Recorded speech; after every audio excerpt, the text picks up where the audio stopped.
அன்பார்ந்த நவரச கலைக்கூடத்தின் தயாரிப்பில் இருவர் பிளஸோ ராய்ஸ்டன், கவி தினேஷ்குமார் ஆகியோரின் இயக்கத்தில் விரைவில் வெளியாகவிருக்கிற நெஞ்சு பொறுக்குதில்லையே என்னும் இந்த திரைப்படத்தின் பாடல் வெளியீட்டு விழாவில் பங்கேற்று இதனை சிறப்பித்துக் கொண்டிருக்கிற, தலைமை வகித்து சிறப்பித்துக் கொண்டிருக்கிற தயாரிப்பாளர்கள் நலச்சங்கத்தின் தலைவர் மதிப்பிற்குரிய அண்ணன் கலைப்புலி சேகர் அவர்களே, இத்திரைப்படத்தின் தயாரிப்பாளர் நம் அனைவரையும் வரவேற்று உரையாற்றி இருக்கிற தோழர் திரு கிருசுதாஸ் அவர்களே, இணை தயாரிப்பாளர் யோகு சரவணன் அவர்களே, நன்றி உரை ஆற்றவிருக்கிற LSC முரளி அவர்களே மற்றும் இந்த நிகழ்வில் பங்கேற்று வாழ்த்துரை வழங்கி சிறப்பித்திருக்கிற தமிழ்நாடு பத்திரிகையாளர் சங்கத்தின் தலைவர் எழுதுகை நண்பர் DSR சுபாஷ் அவர்களே, தமிழ் திரைப்பட தயாரிப்பாளர்கள் சங்கத்தின் இணை செயலாளர் திருமிகு சவுந்தரபாண்டியன் அவர்களே, விடுதலை சிறுத்தைகள் கட்சியின் துணை பொதுச் செயலாளர் தம்பி வன்னியரசு அவர்களே, திரைப்பட தயாரிப்பாளரும் இயக்குநருமான நண்பர் செந்தூரன் அவர்களே, ஊடகவியலாளர் தம்பி முகிலன் அவர்களே மற்றும் இந்த நிகழ்வில் பங்கேற்று கருத்துரை வழங்கி அமர்ந்திருக்கிற இயக்குனர் ராஜா விக்ரம் அவர்களே, தயாரிப்பாளரும் இயக்குநருமான VRR அவர்களே, திராவிட ஜனநாயக மக்கள் கட்சியின் மாநில செயலாளர் டாக்டர் பாஸ்கர் அவர்களே, நடிகரும் இயக்குநருமான காதல் சுகுமார் அவர்களே, இறைக்கவி நாத்தேனியல் அவர்களே, திரு கமலக்கண்ணன் அவர்களே, திரைப்பட தயாரிப்பாளர் சங்கத்தின் செயற்குழு உறுப்பினர் கமலக்கண்ணன் அவர்களே மற்றும் திரைப்படத்துறையை சார்ந்த பல்வேறு துறைகளில் பணியாற்றிக் கொண்டிருக்கிற ஆளுமைகளே, தமிழ்ச் சொந்தங்களே, உங்கள் அனைவருக்கும் என்னுடைய பணிவார்ந்த வணக்கத்தை தெரிவித்துக் கொள்கிறேன். இந்த வாய்ப்பை எனக்கு வழங்கிய தயாரிப்பாளருக்கும் இயக்குனர் இருவருக்கும் முதலில் என்னுடைய நெஞ்சார்ந்த நன்றியை உரித்தாக்குகிறேன். நேர நெருக்கடிதான். 12 மணிக்கு இன்னொரு நிகழ்வில் நான் பங்கேற்க ஒப்புதல் அளித்திருக்கிறேன். விரைந்து செல்ல வேண்டும் என்கிற ஒரு பதற்றத்தில் உங்கள் முன்னால் நிற்கிறேன். நெஞ்சு பொறுக்குதில்லையே என்னும் இந்த தலைப்பே திரைப்பட தயாரிப்பாளருக்கும் இயக்குநர்களுக்கும் எத்தகைய சமூக பொறுப்புணர்வு இருக்கிறது என்பதை நமக்கு உணர்த்துகிறது. இந்த தலைப்பை தேர்வு செய்ததில் இருந்தே அவர்கள் சமூக பொறுப்புள்ளவர்கள் என்பதை நம்மால் உணர முடிகிறது. மகாகவி பாரதி எவ்வளவோ பாடல்களை பாடியிருக்கிறார். தேசிய உணர்ச்சிகளை தூண்டியிருக்கிறார். இன்னும் அவருடைய பாடல்கள் உயிர்ப்போடு இருக்கின்றன. அவற்றில் மிகவும் உயிர்ப்பான வரிகளில் ஒன்று, நெஞ்சு பொறுக்குதில்லையே இந்த நிலைகெட்ட மாந்தரை நினைத்தாலே என்கிற இந்த சொற்றொடர்கள். இது மிகவும் புகழ்பெற்ற சொற்றொடர். இலக்கிய தளத்தில் மட்டுமல்ல, சமூக தளத்தில், அரசியல் தளத்தில் அனைவரும் அறிந்த ஒரு சொற்றொடர். நிலைகெட்ட மாந்தர் என்று அவர் குறிப்பிடுகிறார் பாரதியார். ஆங்கிலத்திலே ஒரு ஸ்டெடி இல்லாதவன் சொல்லுவாங்க. எதுலையும் ஸ்டெடியா இருக்க மாட்டான். ஒரு பிடிப்பு இருக்காது, ஒரு உறுதிப்பாடு இருக்காது, ஒரு நிலையான மனநிலை கொண்டவன் இல்லை அப்படின்னு சொல்லுவோம். யாராவது ஒன்று சொன்னால் உடனே அவன் மாறி போயிடுவான் மனசு. நாம ஒன்று சொன்னோம்னா அதுக்கு தகுந்த மாதிரி அதுக்கு ஈல்டாயிடுவான். அப்படிப்பட்ட மனிதர்களைத்தான் நிலைகெட்ட மாந்தர் என்று பாரதி சொல்லுகிறார். ஒரு முடிவெடுத்தால் அதில் உறுதியாக இருக்க வேண்டும். ஒரு கொள்கையை ஏற்றுக்கொண்டால் அதில் உறுதியாக இருக்க வேண்டும். ஒவ்வொருவரும் ஒவ்வொரு கருத்தை சொல்லுகிற போது அதற்கேற்ப மாறிவிடக்கூடாது. நம்முடைய நிலைப்பாட்டில் நாம் நம்பிக்கை கொள்ள வேண்டும். அப்படி இல்லை என்றால் அப்படிப்பட்ட மனநிலை உள்ளவர்களை நிலைகெட்ட மாந்தர் என்று நாம் புரிந்து கொள்ளலாம். பாரதி கோபத்தோடு தான் இதை சொல்லுகிறான், ஆதங்கப்பட்டுத்தான் சொல்லுகிறான். மானுட உளவியல் இப்படிப்பட்டதாக இருக்கிறதே என்ற வேதனையை வெளிப்படுத்துகிறான். எல்லா தளங்களிலும் இது பொருந்தும், வெறும் சமூக தளத்தில் மட்டுமல்ல. மனித இயல்பாக இது இருக்கிறது. தமிழர்களுக்கு மட்டுமல்ல, உலகம் முழுவதும் இருக்கிறது. அதனால்தான் பல்வேறு பிரச்சனைகளை நாம் எதிர்கொள்ள நேரிடுகிறது. அப்படி மகாகவி எந்த பொருளில் ஆதங்கப்பட்டானோ, தன்னுடைய வேதனையை வெளிப்படுத்தக்கூடிய இந்த வரிகளை பதிவு செய்தானோ, அதை உள்வாங்கிக் கொண்டு அதே உணர்வோடு அதே ஆதங்கத்தை வெளிப்படுத்தக்கூடிய வகையில் சமூக பொறுப்புணர்வோடு இயக்குநர்களும் சரி தயாரிப்பாளரும் சரி ஒன்றாக கூட்டு சேர்ந்து இதை உருவாக்கி இருக்கிறார்கள்.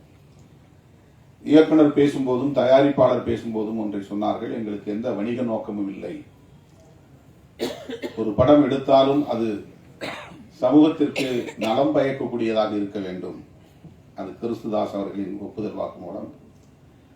அதே போல இங்கே ராய்ஸ்டன் பேசுகிற போது சொன்னார், அடுத்த வாய்ப்பு எனக்கு கிடைக்கிறதோ கிடைக்கவில்லையோ, ஒரு படம் நாங்கள் எடுத்த உணர்வுகளை வெளிப்படுத்தினார். ஆக இந்த படத்தை தயாரித்திருக்கக்கூடிய அனைவருமே, உருவாக்கி இருக்கக்கூடிய அனைவருமே, இதில் ஈடுபட்டு பணியாற்றி இருக்கக்கூடிய அனைவருக்குமே இந்த சமூகத்தில் ஒரு முற்போக்கான மாற்றம் நிகழ வேண்டும், நல்ல மாற்றம் நிகழ வேண்டும் என்கிற ஒரு கவலை இருப்பது வெளிப்படுகிறது. இளம் தலைமுறையினருக்கு இப்படிப்பட்ட ஒரு பொறுப்புணர்வு இருப்பது நமக்கு நம்பிக்கையை தருகிறது. அதற்காக முதலில் உங்களை நான் பாராட்டுகிறேன். உங்கள் உணர்வுகளையும் உங்களுடைய பொறுப்புணர்வுகளையும் உங்களுடைய பார்வையையும் நான் பாராட்டுகிறேன். ஒரு நல்ல கிளியர் மெசேஜ். லவ் என்பது உலகம் முழுவதும் திரைப்படங்களுக்கான ஒரு கருப்பொருள். தமிழ் திரைப்படத்திற்கு மட்டுமல்ல, உலகம் முழுவதும் எல்லா திரை உலகங்களும் காதலை மையப்படுத்தி பல்லாயிரக்கணக்கான திரைப்படங்கள் படைக்கப்பட்டிருக்கின்றன, வெளிவந்திருக்கின்றன. இன்னும் இது கருப்பொருளாகவே இயங்கிக் கொண்டே இருக்கும். இன்னும் பல ஆயிரம் படங்கள் வந்து கொண்டே இருக்கும். அவ்வளவு பெரிய ரிசோர்ஸ் லவ் என்பது. அதை ஒவ்வொரு கோணத்தில் ஒவ்வொருவரும் பார்க்க முடியும். அதற்கு ஒரு மல்டி டைமென்ஷன் இருக்கிறது.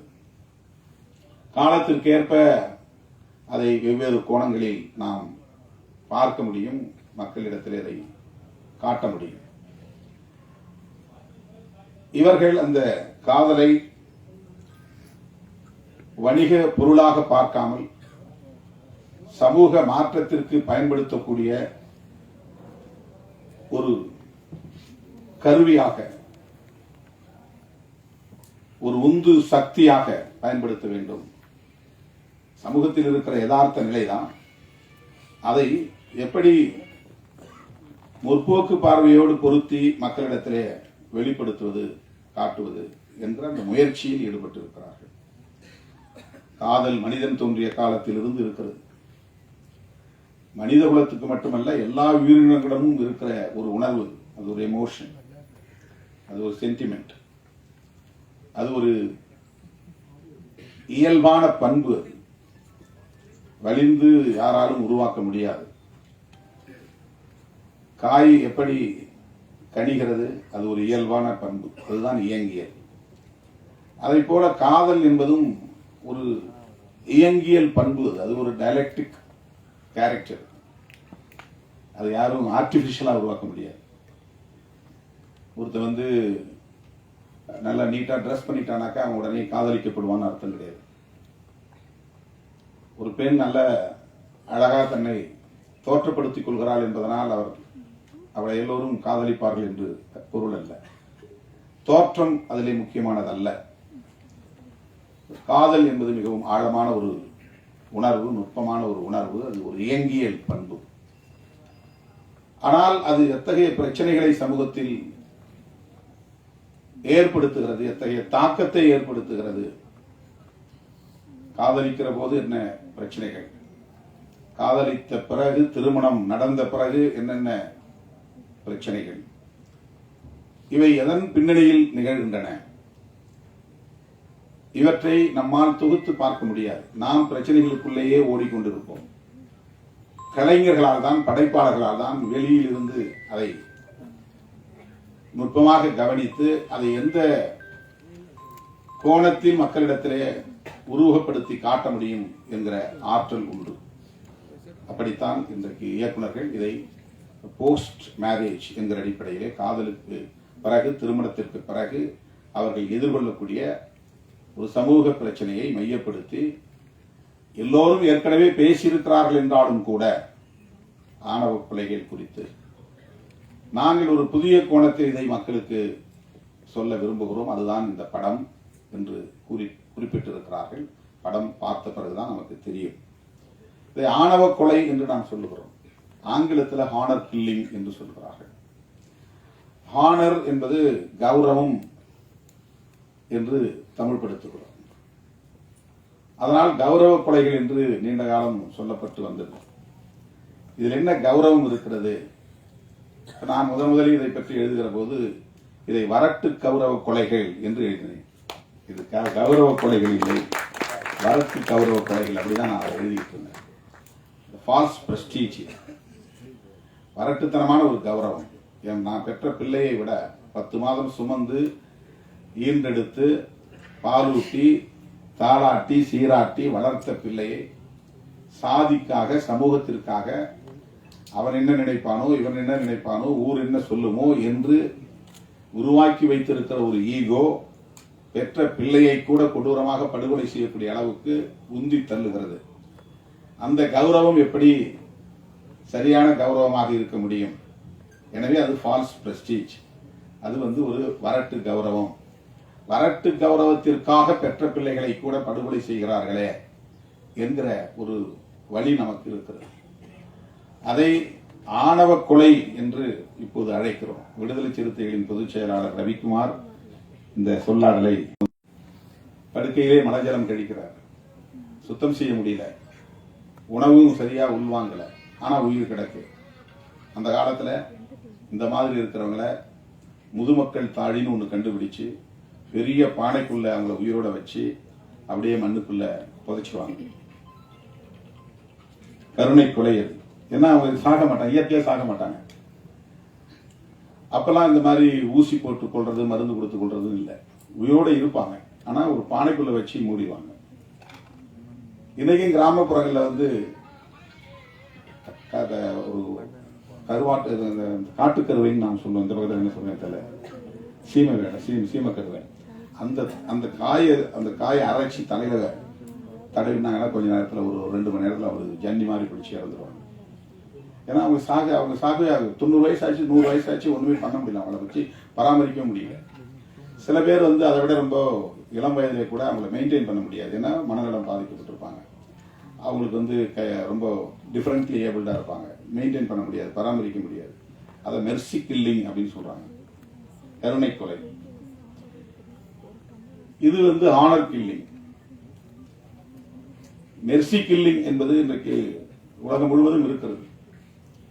ஆனர் கில்லிங் என்பது உலகம் முழுவதும் இருக்கிறதா என்றால், முற்போக்கு சிந்தனைகள் வளர்ந்து சமூகத்தில் ஆண் பெண் இருவரும் சமம் என்கிற ஜெண்டர் ஈக்குவாலிட்டி வளர்ந்திருக்கிற சமூகத்தில் இது கிடையாது. ஜெண்டர் ஈக்குவாலிட்டி உள்ள சமூகத்தில் இது கிடையாது.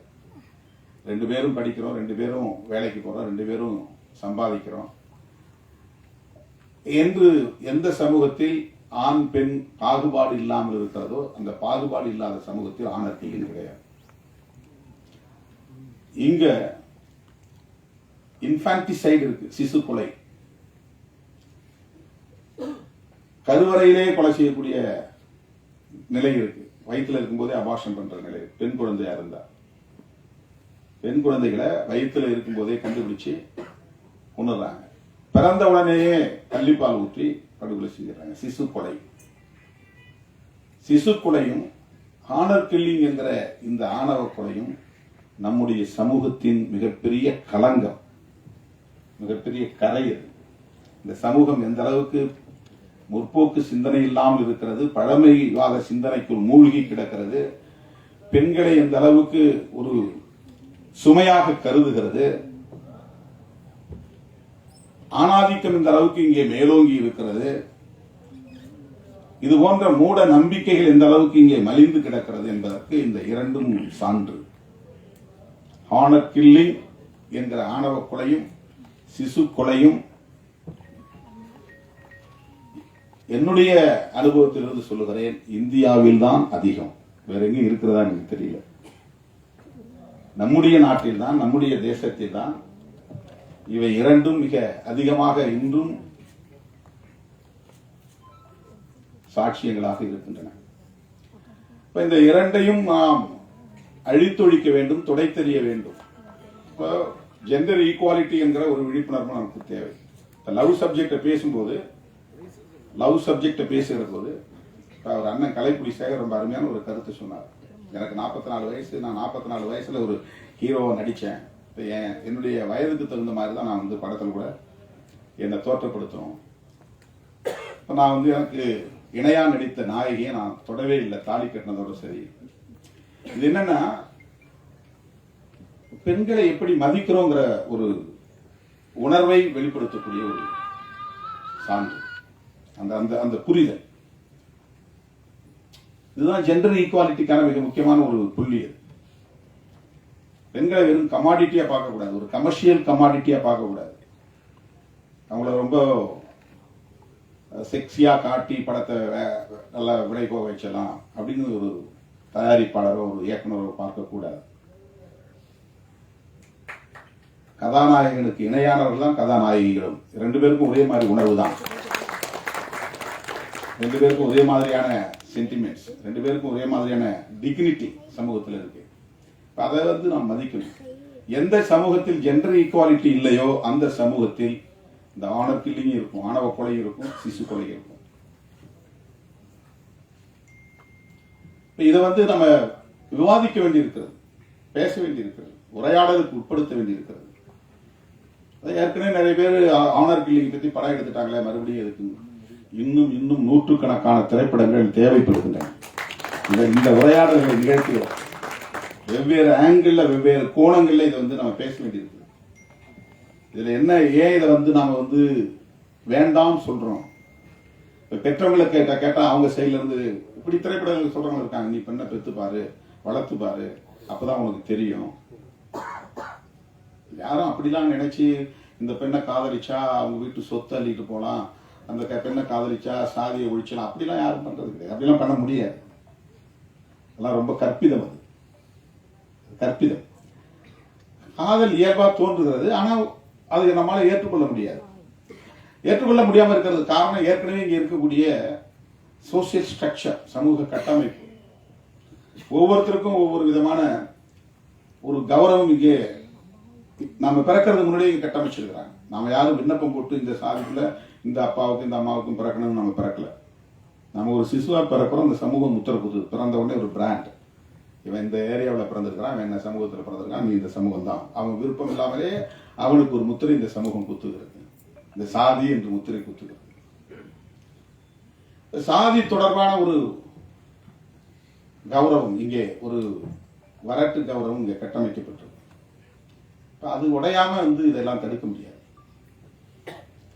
அவங்களுக்கு ஒரு சோசியல் இன்செக்யூரிட்டி இருக்கு. அவங்க என்ன நினைக்கிறாங்க, வேலைக்கு போறதாலும் உழைச்சி பழைக்கக்கூடியவங்களா இருந்தாலும் பக்கத்துல இருக்கிறவங்க, அக்கத்துல இருக்கிறவங்க நம்ம குடும்பத்தை கேவலமா பேசுவாங்களே அப்படின்னு அவங்க ஃபீல் பண்றாங்க. அவங்க ஏன் பெத்த பிள்ளைய கொள்ள வேண்டிய தேவை இருக்கு? ஏன் தேடிக்கிட்டு போய் கூலிப்படையை வச்சு கொலை செய்யறாங்க. அவங்க மத்தியில் உருவாக்கி வைத்திருக்கிற ஒரு பிரம்மை, சாதி தொடர்பான, சமூகம் தொடர்பான, குடும்பம் தொடர்பாக இந்த சமூகம் ஏற்கனவே ஒன்றை உருவாக்கி வைத்திருக்கிறது, கட்டமைத்து வைத்திருக்கிறது. அது அவங்களுக்கு ஒரு இன்செக்யூர் ஃபீலிங், ஒரு பாதுகாப்பற்ற உணர்வை தருகிறது. இதனுடைய கௌரவ பிரச்சனை. இந்த சாதிக்காரனோட என் பிள்ளை ஓடிட்டா, ஒரே சமூகத்துக்குள்ள காதலிச்சு ஓடினா கூட அதை கௌரவ குறைவா நினைப்பாங்க. ஒரே சமூகத்துக்குள்ள, சாதி மட்டும் கிடையாது, ஒரே சமூகத்துக்குள்ள, ஒரே சாதிக்குள்ள, ஒரே தெருவுக்குள்ளே காதலிச்சு ஓடினா அவனை இழுத்துட்டு ஓடிட்டாவ, அப்ப கூட அவன் இழுத்துட்டு ஓடிட்டான்னு யாரும் சொல்ல மாட்டாங்க. சமூகத்தை யதார்த்தமா இருக்கிறதே பெண்களை தான் இழிவா பேசுவாங்க. அவனை இழுத்துட்டு ஓடிட்டாவ. அவங்க அரேஞ்ச்டு மேரேஜ் இல்ல, விருப்பப்பட்டு ஒருத்தருக்கு ஒருத்தர் பார்த்து, சாதகம் பார்த்து, பொருத்தம் பார்த்து திருமணம் நடந்தாதான் மரியாதை. சாதகம் பார்க்காம, பொருத்தம் பார்க்காம, ஒருத்தருக்கு ஒருத்த குடும்பத்தை போய் விசாரிக்காம பையனும் பொண்ணும் முடிவு பண்ணிட்டாக்க அவ்வளவு பழியும் பெண் மேலதான் விடும். ஓடி போயிட்டா, ஒருத்தரை இழுத்துக்கிட்டு ஓடி போயிட்டா. இது சாதி விட்டு சாதி தான் நிகழ்கிறது அல்ல, ஒரே சமூகத்துக்குள்ளே நிகழும். எனவே இது எதனால் நிகழ்கிறது? இந்த சமூகம் நமக்கு ஒரு ஏற்கனவே ஒரு பிரமையை இங்கே கட்டமைத்திருக்கிறது. இதுதான் உன்னுடைய சமூக கௌரவம், சாதி கௌரவம், உன் குடும்ப கௌரவம் என்ற ஒரு நிலையை இங்கே ஏற்படுகிறது. அந்த மேல் கட்டுமானம் இருக்கு பாருங்க, அந்த சூப்பர்ஃபிஷியல் ஸ்ட்ரக்சர், அந்த மேல் கட்டுமானம் இருக்கு பாருங்க. இது ஒரு மேல் கட்டுமானம் தான். இந்த மாதிரி ஒரு பிரமையை உருவாக்கி வைத்திருக்கிறது. இதை தகர்க்க வேண்டுமானால் அடிப்படையில் இருக்கிற இன்இக்வாலிட்டி என்கிற, சமத்துவமின்மை என்கிற அந்த பேசிக் ஸ்ட்ரக்சர் உடைக்கணும். இது சூப்பர்ஃபிஷியல் கிடையாது. எது சாதி அடிப்படையிலான பாகுபாடு இருக்கிறதே அது சூப்பர்ஃபிஷியல் கிடையாது, மேல் கட்டுமானம் இல்லை, அது அடிக்கட்டுமானம். இப்ப அது உடையணும்னு சொன்னா ஐடியாலஜிக்கலா நாம விவாதிக்க வேண்டிய தேவை இருக்கு. எது சரி, எது தவறு. அப்படிப்பட்ட உரையாடல்களுக்கான ஒரு வாய்ப்பாகத்தான் இந்த திரைப்படங்களை நாம் பார்க்கிறோம். அந்த விஷன் இருக்கிற இயக்குநர்களால் தான் அதை படைக்க முடியும். ஒரு ரேடிக்கல் திங்கிங் இருக்கணும், ரேடிக்கல் தாட்ஸ் இருக்கணும், ஒரு முற்போக்கான சிந்தனை என்பது இருக்கணும். ராய்ஸ்டன் பேசியதிலிருந்தும் கிறிஸ்தாஸ் பேசியதிலிருந்தும் அவர்கள் நல்ல முற்போக்கான சிந்தனையாளர்கள் என்பதை நம்மால் புரிந்து கொள்ள முடிகிறது. பாருங்க, மதம் கடந்து ஒருத்தர் ரகுமான், ஒளிப்பதிவாளர் முஸ்லீம், தயாரிப்பாளர் கிறிஸ்தாஸ், தினேஷ், கவி தினேஷ் ஒரு அடையாளத்துக்கு சொல்ற. ஆனா அவங்கள்ட்ட அது கிடையாது. இப்ப நம்ம சொன்னாதான் அது புரியும். அவங்க அப்படி பார்த்து சேர்ந்துக்க மாட்டாங்க. இதெல்லாம் எதனால முடிகிறது? நம்மகிட்ட ஒரு நல்ல சிந்தனை, ஒரு போக்கான சிந்தனை, சமத்துவ சிந்தனை, ஜனநாயக சிந்தனை இருப்பதனால்தான் இணைந்து செயல்பட முடிகிறது. திரைப்படங்கிறது பல ஆளுமை உள்ளவர்கள், பல திறமை உள்ளவர்கள் ஒன்று சேர்ந்து உருவாக்கக்கூடிய ஒன்று. அதில் தயாரிப்பாளர்கள் படக்கூடிய தொல்லையை பற்றி சவுந்தரபாண்டியன் அவர்கள் சொல்லிக் கொண்டிருந்தார், அண்ணன் கலைப்புலி சேகர் அவரும் சொல்லிக் கொண்டிருந்தார். மற்றவர்கள்லாம் அவங்களுக்கான சம்பளத்தை வாங்கிக்கிட்டு தான் வேலையை செய்யறாங்க. நாங்கள் மொத்தத்தையும் போட்டுட்டு காத்துட்டு உட்காந்துருக்கணும். அது டிஸ்ட்ரிபியூஷனுக்கு பிறகு எங்களுக்கு கிடைச்சா உண்டு, கிடைக்கலாம் உண்டு, நஷ்டம் ஏற்பட்டாலும் அந்த நஷ்டத்தை ஏற்றுக்கிறது யாரும் தயார் இல்லை. இசையமைப்பாளர்னா அவருக்கு என்ன தொகை கொடுத்துட்றோம், டைரக்டர்னா அவருக்கு என்ன தொகையை கொடுத்துட்றோம், ஹீரோ என்னவோ அவருக்கு கொடுத்துட்றோம், ஹீரோயினுக்கு எவ்வளவோ கொடுத்துட்றோம், எல்லாத்துக்கும் போயிருது. அதுக்கப்புறம் தான் அவங்க வேலைக்கே வராங்க, ஃபீல்டுக்கே வராங்க. ஆனால் படம் ரெடியாகி சென்சாருக்கு போய் ரிலீஸ் ஆகி அது டிஸ்ட்ரிபியூட்டரை வாங்கி அவங்களுக்கும் தயாரிப்பாளருக்கும் அதுக்கு பிறகுதான். இந்த பிரச்சனையை யார் பேசுறது அப்படின்னு கேட்டார். அதுதான் நாங்கள் இருக்கிறோம். எங்களுக்கு நீங்க சொல்லணும், எங்களுக்கு தெரியாது. டிஎஸ்ஆர் சுபாஷ் சொன்ன மாதிரி இந்த பிரச்சனைகளை எல்லாம் அவர் ரொம்ப அருமையாக சொன்னார். திருவள்ளுவர் படத்தை பேட்டர்ன் ரைட் பண்ற மாதிரி பண்ணணும். நிறைய விஷயங்கள் இன்னும் பேசப்பட வேண்டிய, உரையாடலுக்கு உட்படுத்த வேண்டிய பிரச்சனைகள் நிறைய இருக்கிறது. திரைத்துறையில பிற்போக்குவாதிகளின் கை ஓங்கிவிடக் கூடாது, சனாதன சக்திகளின் கைகள் ஓங்கிவிடக் கூடாது. முற்போக்கான சிந்தனையாளர்கள் வேடிக்கை பார்க்கக்கூடியவர்களாக இருக்கக்கூடாது. என்ன கூட சில பேர் கேட்டாங்க, உங்களுக்கு இந்த அரசியலுக்கு பொருத்தமே இல்லை, நீங்க ஒரு அரசியல்வாதி மாதிரி தெரியலையே, நீங்க ஏன் இதுக்குள்ள போய் சீக்கினீங்க? Well wishes. அரசியல் டிபிக்கல் பொலிட்டிஷியன் எப்படி இருக்கணும்னு உங்களுக்கு தெரியும். அந்த சிம்டம்ஸ் உங்கள்கிட்ட தெரியலையே. இப்ப நாம வேடிக்கை பார்க்கறதா இருந்தோம்னா வெறும் சாதியவாதிகளும் மதவாதிகளும் மக்களை ஏய்க்கக்கூடிய சக்திகளும் தான் அரசியல எஞ்சுவாங்க. நாம் நுழைய வேண்டியது, எல்லா இடங்களையும் நம்ம ஊடுருவ வேண்டியிருக்கிறது. அரசியலாக வர வேண்டும். எங்க ஊருக்காரர் தம்பி சுதர்ஷன், திட்டக்குடிக்காரர், முதல் படம் இங்கே இசையமைத்திருக்கிறார் என்று அறிமுகமானார். அவருக்கு என்னுடைய வாழ்த்துக்கள். நான் அந்த ஊரில் தான் படிச்சிருக்கேன். எங்கள் ஊர்லேருந்து ஏற்கனவே இன்னொரு லப்பர் பந்துன்னு ஒரு திரைப்படத்தை ஒரு இயக்குனர் உருவாக்கியிருக்கிறார். அவரும் திட்டமிடிக்காரர். ரொம்ப மகிழ்ச்சியாக இருக்கிறது. இந்த திரைப்படம் நல்ல சிந்தனை உள்ளவர்களால் உருவாக்கப்பட்டிருப்பதனால்